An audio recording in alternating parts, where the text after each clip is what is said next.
2021 ranking 7 cuman Pekanbaru dari seluruh wilayah kota kabupaten seprovinsi Riau. Nomor 5 kita di catatan Desember 2022 dan punya potensi naik nomor 4 atau bahkan nomor 3, tapi masih di wilayah Riau.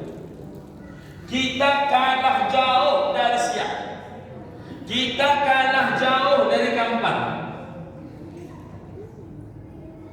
Padang Pak, yang jumlah PNS-nya jauh di bawah kita, tapi jumlah zakatnya jauh sekali di atas kita. Padang itu jumlah zakatnya sudah di angka 25 miliar. Persoalannya Pak Haji, kemana pergi zakatnya orang Pekanbaru? Saya mohon maaf ayahanda, saya minta maaf betul.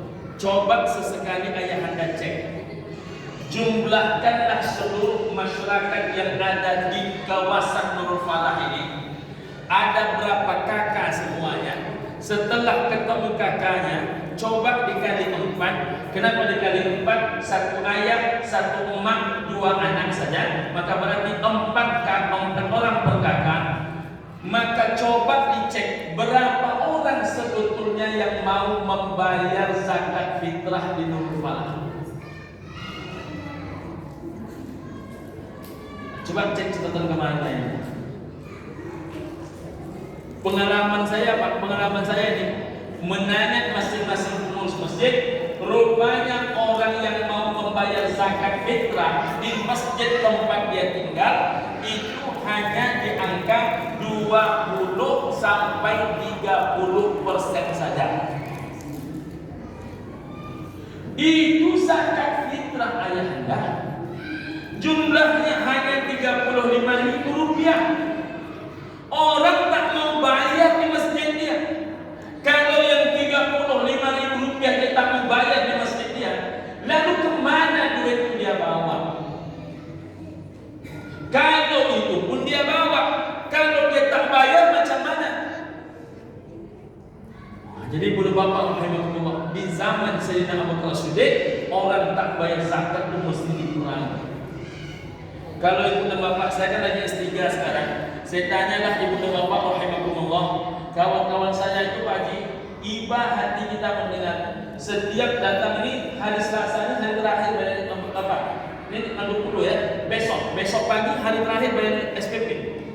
Mulai tadi malam itu grup-grupnya S2 S3 tungkang. Aku dapat pintilai, aku mau SPP. Orang yang mau menuntut ilmu, kering kerontang Pak, tak bisa membayar SPP di kota Pekanbaru, di kota bertuah ini. Kenapa mereka tak bisa bayar SPP? Itu baru anak-anak S2 S3 Pak. Kalau bapak ibu tanya berapa banyak santri tak mampu bayar SPP Ustaz, lebih banyak lagi.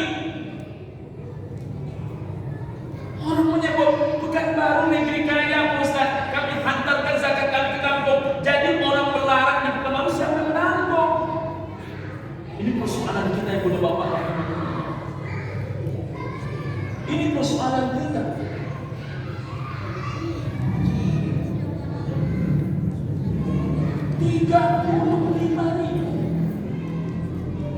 35.000 rupiah dibawa juga entah kemana ibu dan bapak rahimahullah. Apa sebetulnya maunya ibu dan bapak rahimahullah? Bahkan di satu tempat ibu dan bapak saya tanya, berapa jumlah kakak? 700 Pak Ustaz. 700 jumlah kakak dikali 4, 2.800. Coba cek pembukuan terakhir yang mau membayar zakat fitrah di sini.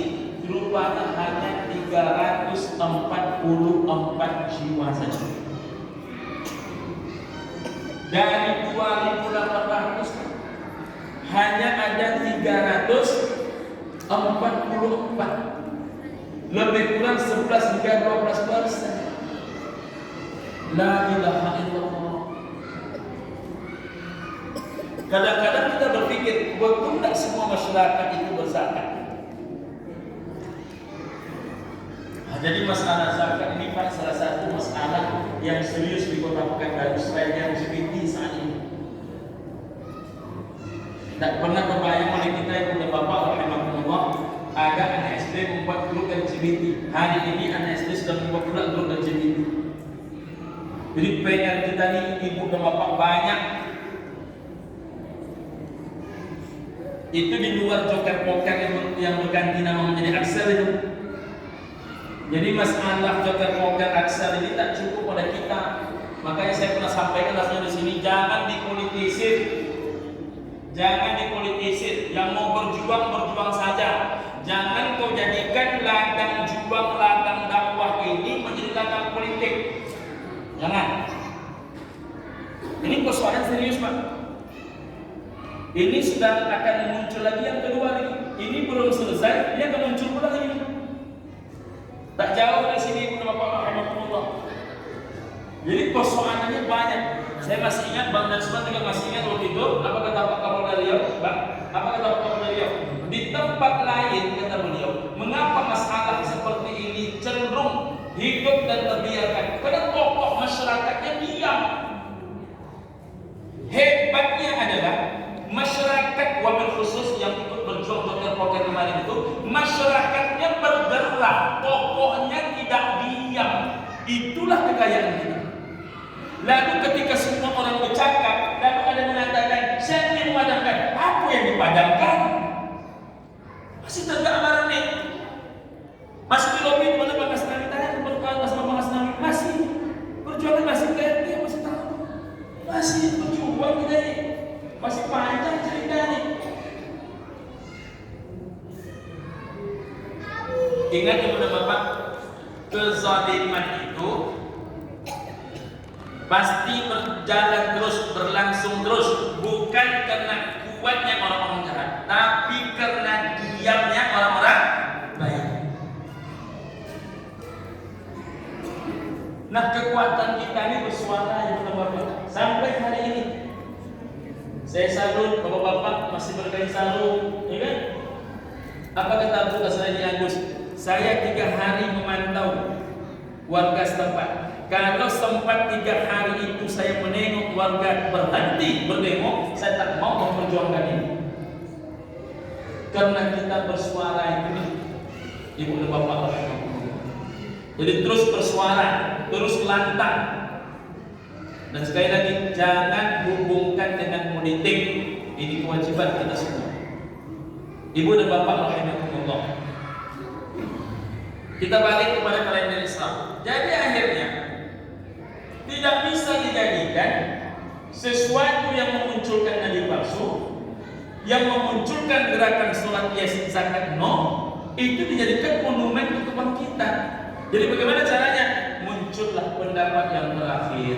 Sebagian ahli sejarah mengatakan itu pendapat Sayyidina Umar, sebagian mengatakan itu adalah pendapat Sayyidina Ali bin Abi Thalib. Apa kata beliau? Al-hijratu tufarriqu bainal haqq wal batil. Hijrahlah yang menjadi pembeda mana yang hak, mana yang batil. Maka diangkatlah peristiwa hijrah menjadi penamaan kalender. Nama peristiwanya adalah hijrah, nama kalendernya adalah hijriyah. Satu. Yang kedua, Nabi akan dibunuh itu pada hari Kamis tanggal 27 Safar. Eksekusi pembunuhan Nabi itu adalah hari Kamis malam 28 Safar, malam Jumat. Kamis malam Jumat. Maka saya selalu menyebut nama gerakannya Yahana G28S, agak mirip dengan G30S. Saya tadi udah Bapak pagi jam 10 ceramah di Korek di depan Pak Jenderal, Pak Komandan Korek, Ibu dan Bapak rahimahullah. Saya sampaikan, apa itu sejarah? Sejarah itu komandan berdasarkan fakta, maka kemudian muncullah sebuah kesimpulan definisi sejarah. Apa itu? Sejarah itu adalah fakta yang berulang. Jadi sejarah itu Ibu dan Bapak, dia fakta yang berulang. Hanya 2 sejarah yang tidak berulang Ibu dan Bapak. Dia fakta tapi tak berulang. Apa dia? Satu adalah mukjizat, yang kedua adalah karamah. Jadi Nabi Muhammad membelah bulan itu tidak akan pernah lagi Bapak Ibu tengok. Keluar air dari sela-sela jari Nabi Muhammad itu fakta, tapi tidak akan pernah lagi orang lain bisa melakukannya.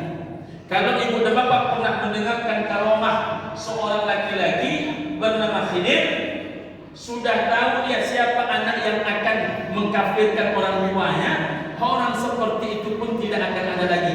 Mukjizat dan karamah dia tidak berulang. Kalaupun ada orang lain yang memiliki karamah yang berbeda-beda. Jadi karamah tidak bisa berulang. Tapi sejarah itu pasti bisa berulang. Maka PKI berkhianat dan memberontak di tahun 48, kembali memberontak di tahun 65. Kapanpun bisa itu PKI memberontak.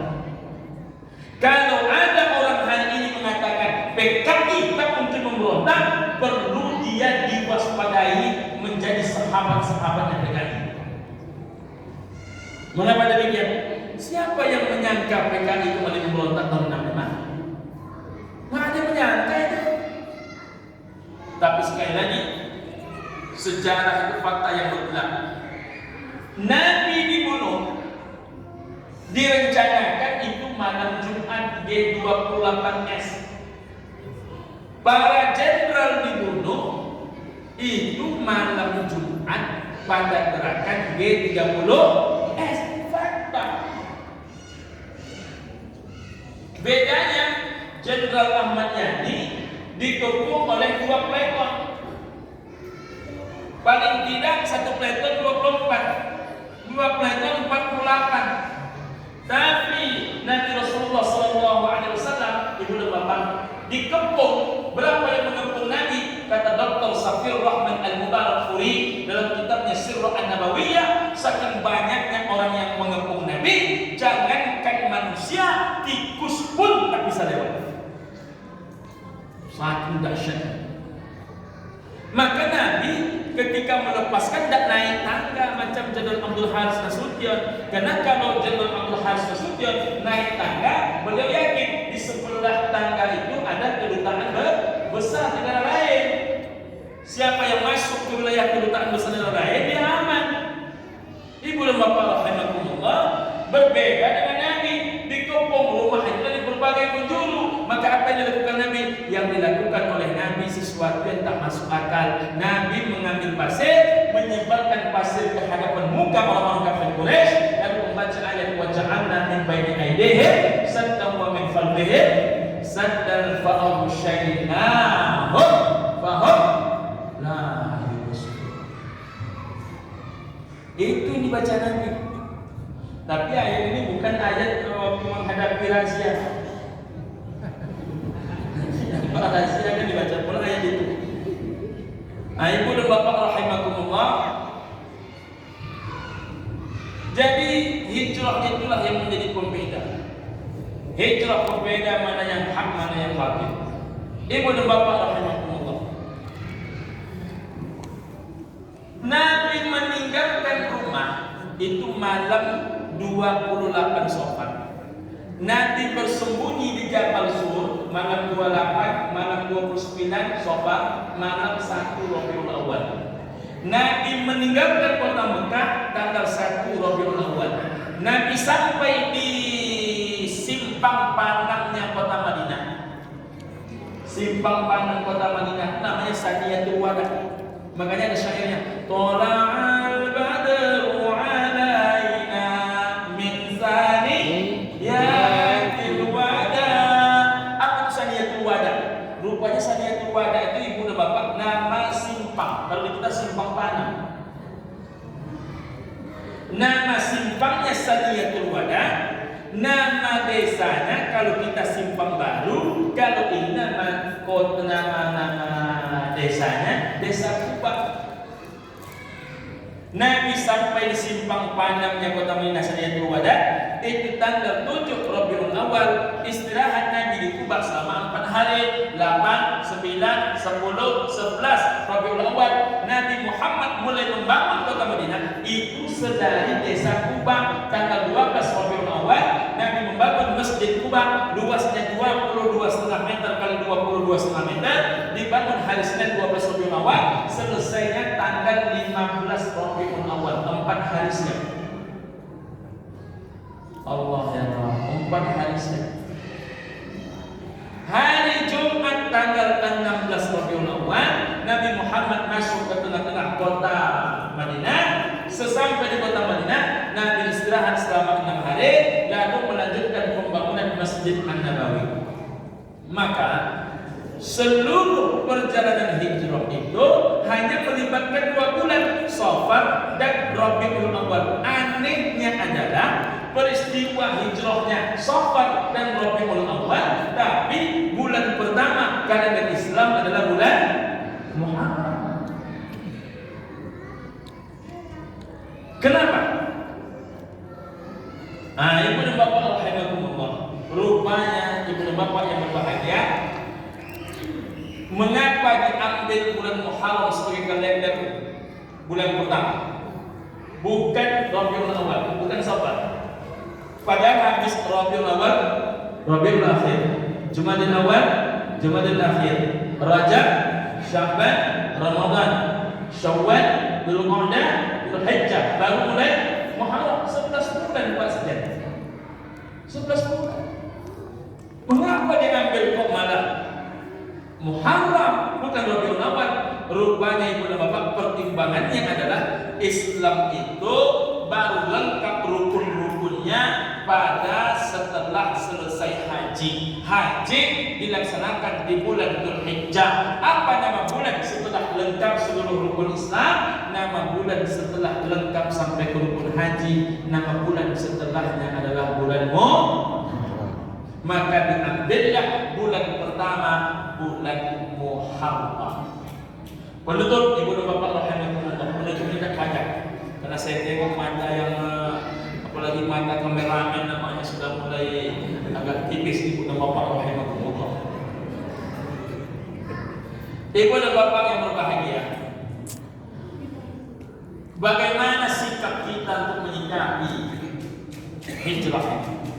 Ibu dan bapak rahimahumullah, semakin bertambah tahun, bertambah usia, bertambah pendeklah kesempatan hidup.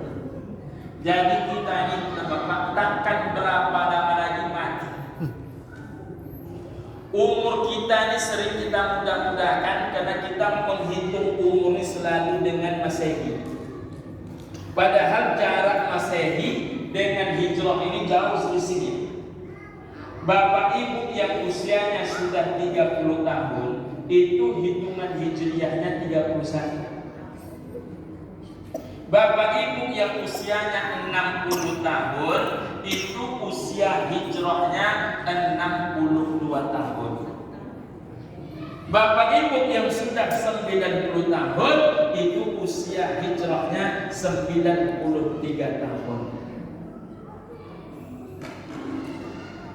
Jadi kalau ada orang ditanya, lah barang wayah anda gini, apa kata beliau? Pas sama jumlah Nabi Ustaz, anak 3 itu salah, lah 65 asli, lah lewat dari jumlah Nabi.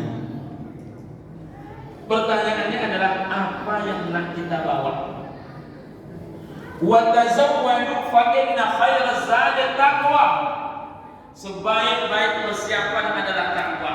Tapi kalau ibu bapak tanya, takwa yang paling hebat itu apa Pak Ustaz? Takwa yang paling hebat itu kata Nabi, nikmal auni ala taqwallahi arbina. Senikmat-nikmat pertolongan takwa namanya adalah kekayaan. Jadi bapak ibu orang-orang kaya, orang berduit, itu orang yang paling beruntung. Tetapi sebaliknya, orang berduit adalah orang yang paling merugi. Kenapa dia paling merugi? Ibu dan bapak rahimahumullah, duluan orang fakir miskin masuk surga 500 tahun setengah hari ketimbang orang-orang kaya. Mengapa itu terjadi Bapak rahimahullah? 500 tahun setengah hari. Lebih dulu fakir miskin masuk surga ketimbang orang kaya. Mengapa demikian? Kata Nabi SAW, banyak orang-orang kaya itu menyangkut di depan pintu surga. Kenapa demikian? Ada 4 pertanyaan Allah Ta'ala. La tazulu qadama 'abdin yaumal qiyamah, tak bisa bergerak kedua kaki manusia nanti di hari kiamat hatta yus'ala an arba'in, hingga ditanyakan kepada dia 4 macam perkara. An umrihi fi ma afnahu, umur untuk apa dihabiskan. Wa an jasadihi fi ma ablahu, jasad tubuh anggota badan untuk apa digunakan. Wa an ilmihi ma amila bih, ilmu untuk apa diamalkan. Tapi yang paling berat itu adalah wa an malihi, tentang harta benda. Min aina kasabahu wa fima anfaqahu, dari mana harta itu kau dapat, ke mana harta itu kau belanjakan. Harta yang datangnya 4 Pak, perginya 4, 3 haram, 1 surga. Bila datangnya halal, perginya haram, tempatnya neraka.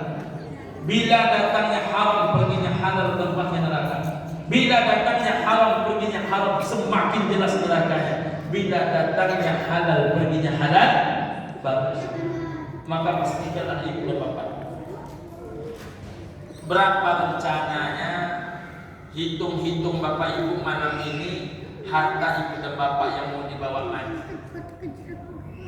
Coba hitung-hitung, mana lebih mahal harga mobil bapak daripada harga sumbangan bapak seumur hidup? Coba hitung-hitung, biar kita ini clear, biar clear and clear. Jangan sampai harga mobil ratusan juta, tapi rupanya sumbangan seumur hidup tak sampai 3 juta, 4 juta. Dulu Pak Haji, maaf saya menyebut maaf saya. Emak-emak kita zaman dulu tuh daun tapak lemah dijualnya. Yang namanya berkurban dan pernah ingat. Barulah di Pekanbaru kita menengok, minta maaf saja, ada PNS tak berkurban, ada tentara tak berkurban, ada pejabat tak berkurban, ada hakim tak berkurban, ada jaksa tak berkurban. Baru kita menengok emak-emak di kampung cukup ini jualnya kurban ini.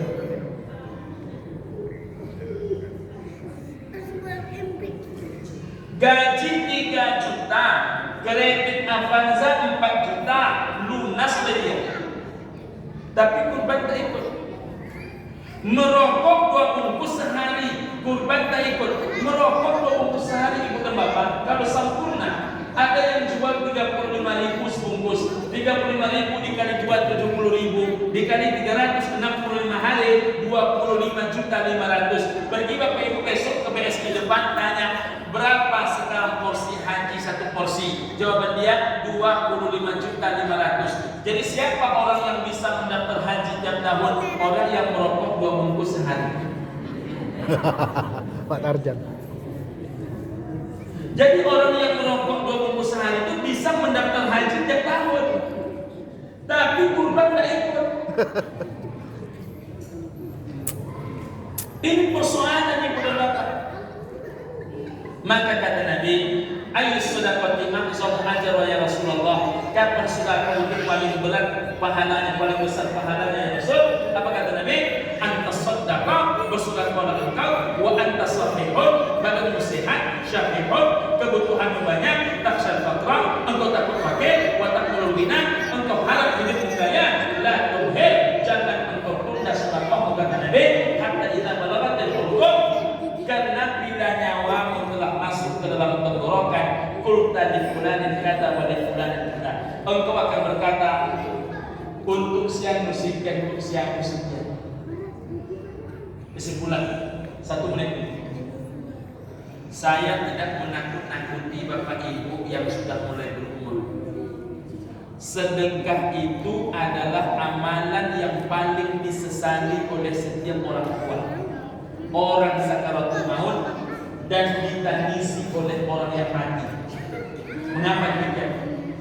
Setiap orang tua, semakin tua ibu dan bapak bersikap, semakin tidak bisa ibu dan bapak menentukan harta ibu dan bapak sendiri. Yang punya tanah itu apa? Yang punya lahan itu apa? Belum tentu apa bisa memutuskan lahan itu sendiri. Karena kalau bapak putuskan lahan itu sendiri, ibu putuskan lahan itu sendiri, maka anak ibu membelah laki. Kapan tuh Pak Ustaz? Kalau sudah mulai tua. Jadi semakin tua memutuskan sebuah perkara sedekah, infakkan, wakafkan, zakatkan, itu makin tak bertenaga. Yang kedua, ini lilin. Lilin ini kalau hidup sampai dia mati satu pekerjaan. Apa itu? Menerangi orang sekitar dia, lalu membakar badannya sendiri. Begitulah bodohnya lilin. Tapi sebodoh-bodohnya lilin, sebelum dia mati, tetap dia meninggalkan sumbu sedikit. Hingga kalau besok mati lampu, belum dapat lilin baru, congkel sumbu yang ada itu, hidupkan balik, hidup apinya. Tapi ibu dan bapak, maaf saya kepada seluruh yang tua-tua, mohon maaf, sahabat kepada orang tua di usia tua, rumahnya untuk anak, tanahnya untuk anak, sawitnya untuk anak, rukonya untuk anak, depositonya untuk anak, mobilnya untuk anak, seluruh anak dapat bagian. Satu yang cuma tak ada bagian. Siapa dia? Yang tak punya bagian itu, jangankan bagian, sumbunya pun tak ada. Namanya yang punya harta. Di usia tua, rupanya orang tua itu tidak pandai dalam membagi. Seluruh harta untuk anak, yang untuk ibu tidak ada. Maka jangan heran kalau ada orang menjelang mati, harta yang akan nyobok mati, jadikan berapi juta, dapat 10 juta pun tak ada. Mohon maaf Pak, saya masih berbicara. Bapak mertua kami wafat beberapa hari yang lalu. Beliau sudah sediakan satu kios untuk menolong dirinya. Satu kios untuk menolong dirinya. Bukan dari kalangan pondok, bukan dari kalangan pondok, bukan dari kalangan orang berada, tapi satu kios sudah disediakan untuk menolong dirinya. Tapi ada orang berpuluh-puluh hektar sawitnya, beratus, 1 hektar pun tak bisa menolong dirinya. Nauzubillahi min dzalik. Adakah kita termasuk bahagian itu? Wallahu a'lam. Wassalamualaikum warahmatullahi wabarakatuh. A'udzubillahi minasyaitonir rajim. Bismillahirrahmanirrahim. Alhamdulillahirabbil alamin. Allahumma shalli ala Muhammad wa ala alihi wa ashabihi ajma'in. Allahumma ighfir lana dhunubana wa liwalidina warhamhum kama rabbawna shighara wa li jami'il muslimina wal muslimat.